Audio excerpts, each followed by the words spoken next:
जी नाज़रीन बिल्कुल जो बीठो है बिरसा में तेल को बनायो बिरसा के हक़ दियो उन जे लाइ जो मुख़्तलिफ़ मुख़्तलिफ़ फिक्र हज़ारे मानू उन रैली में शरीक थिया इन सिलसिले में मानू जो चवण है तो बिरसा के तेल के जो हक़ दियो असांखे पंहिंजो हक़ दियो बिरसा के तेल के जी हैसियत दियो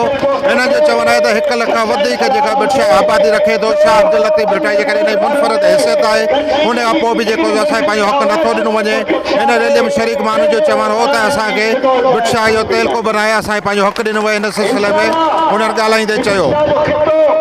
इहो मुतालबो आहे त असां बिरसा के तेल को बनाए वञे जीअं सॼी आवाम गॾु आहे करम थींदो बेटे धणी इंशाल्लाह असां बिरसा तेल को जीअं त असां हिते हेॾे वेॾे ते जेके अंग में ते शरीक थिया आहियूं असांजो इहो मुतालबो आहे त मुर्शिद लतीफ़ जेको शहर आहे हिनखे तेलको जो दर्जो ॾिनो वञे ऐं हिन अवाम जो जेको मुतालबो आहे इहो पूरो कयो वञे लतीफ़ जे शहर खे तेल जो दर्जो ज़रूरु ॾिनो वञे साईं सदाई करीम के सिंधुकार दोस्त मिठा दिलदार आलम सब आबाद करी अजो की तहरीक जेका बिरसा के दिल को बनाने लाइ शुरुआत कई आहे असां ऐं शहरी ॻोठनि जे पर्सकर्ता जे माण्हुनि जो हिकिड़ो ई मुतालबो आहे बिरसा जे शहर के फौरी तौर ते तेल को बनाए वञे ऐं बिरसा जे शहरनि मां मायूसी लहर ख़तमु कई वञे।